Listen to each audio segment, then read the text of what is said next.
বাংলাদেশ পুলিশের ইতিহাসে বেশ আলোচিত নাম পুলিশের ডিবি হারুন। পুলিশের ডিবি কার্যালয়ের বাতের হোটেলের প্রতিষ্ঠাতা হিসেবেও তার সুখ্যাতি রয়েছে। তার কাছে বিচার চাইতে যাওয়া বিশেষ বিশেষ ব্যক্তিদের খাইয়েও সুনাম জুটবে দূরে থাক, তার কপালে জুটেছে বদনাম। বিচার চাইতে যাওয়া বেশ কিছু নারী তারকাকেও দুপুরের খাবার খাইয়ে বেশ আলোচনায় উঠে আসেন এই সাবেক ডিবি প্রধান।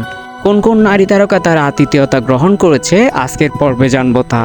বাংলা চলচ্চিত্রের ডালিউড কুইন খ্যাত অপু বিশ্বাস তার কাছে বিচার চাইতে গিয়ে পেয়েছেন ভাতের অফার, খেয়েছেন পেট পুড়ে, সেই ছবি ভাইরাল হয় সামাজিক যোগাযোগ মাধ্যমে। এরপর যে নারী তারকার নামটি উঠে আসে তিনি হচ্ছেন তানজিন তিশা। তিনিও বিচার চাইতে গিয়েছিলেন তার কাছে, বিনিময়ে পেট ভরে খেয়ে এসেছেন এবং বলেছেন বিচারও পেয়েছেন। আরেক চলচ্চিত্র তারকা তমা মির্জা তার কাছে গিয়ে ভাতের অফার পেয়েছেন এবং খেয়েছেন পেট পুড়ে, সেই ছবিও ভাইরাল হয়েছে সামাজিক যোগাযোগ মাধ্যমে।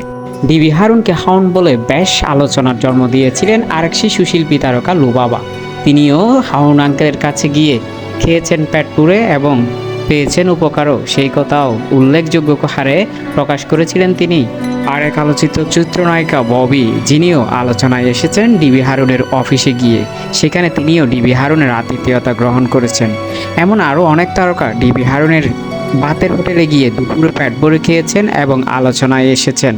এতদিন শুনেছি মানুষকে খাইয়ে সুনাম অর্জন করতে, কিন্তু ডিবি হারুনের ভাগ্যে জুটেছে কেবলই দুর্নাম। আর ভাতের হোটেল বানিয়ে ডিবি কার্যালয়কে বেশ সমালোচনা এবং আলোচনার জন্ম দিয়েছেন তিনি।